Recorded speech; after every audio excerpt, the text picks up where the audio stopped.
Hello friends, તો પ્રેગ્નન્સીના શરૂઆતના દિવસોમાં શું ધ્યાન રાખવું? સૌથી પહેલાં જ્યારે પ્રેગ્નન્સી ટેસ્ટ પોઝિટિવ આવે છે એટલે આપણે ગાયનેકોલોજિસ્ટને કન્સલ્ટ કરીએ. ગાયનેકોલોજિસ્ટ તમારી પ્રથમ સોનોગ્રાફી કરે છે, જેમાં ગર્ભાવસ્થાનો સમયગાળો નક્કી કરે. સોનોગ્રાફી પ્રમાણે ગર્ભાશયમાં ગર્ભ છે કે ગર્ભાશયની બહાર, નળીમાં કે બીજે કશે ગર્ભ છે એની તમને માહિતી આપે છે, જેથી કરીને તમને તમારી ડિલિવરીની ડેટ પણ ખબર પડે છે અને ગર્ભાવસ્થાનો સમયગાળો પણ ખબર પડે છે. એ સિવાય ગાયનેકોલોજિસ્ટ પાસે એમના કન્સલ્ટ કરીને ફોલિક એસિડ ટેબ્લેટ સ્ટાર્ટ કરીએ છીએ. ફોલિક એસિડમાં હવે એક્ટિવ ફોર્મ્સ પણ અવેલેબલ છે અને એની સાથે તમને B6 અને B12ના કોમ્બિનેશનવાળી ટેબ્લેટ્સ પણ તમને તમારા ગાયનેકોલોજિસ્ટ પ્રિસ્ક્રાઇબ કરે છે. તમને ગર્ભાવસ્થા દરમિયાન વોમિટિંગ રહે છે તો વોમિટિંગ માટેની અલગથી ટેબ્લેટ પણ પ્રિસ્ક્રાઇબ કરવામાં આવે છે.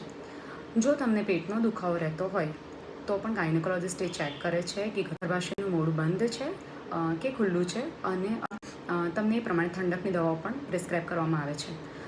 જો તમને પ્રેગ્નન્સી દરમિયાન સ્પોટિંગ રહેતું હોય તો અચૂક ગાયનેકોલોજિસ્ટને બતાવો. તો ગર્ભાશયમાં ગર્ભના ધબકારા જુએ છે અને જો એ ધબકારા હોય તો એ પ્રમાણે તમને ઠંડકની દવા કે ઠંડકના ઇન્જેક્શન્સ પણ પ્રિસ્ક્રાઇબ કરે છે. પ્રેગ્નન્સી દરમિયાન કરાવવાના હોય છે.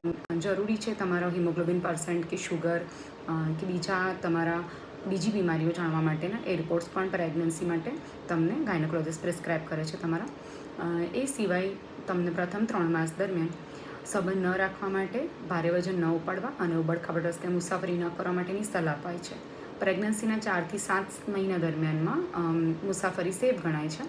છતાં પણ જો તમને પ્લાસેન્ટા નીચે હોય કે આગળ અબોર્શનની હિસ્ટ્રી હોય અથવા કોઈ કોમ્પ્લિકેટેડ પ્રેગ્નન્સી હોય તો ગાયનેકોલોજિસ્ટની સલાહ પ્રમાણે જ મુસાફરી કરવી જોઈએ.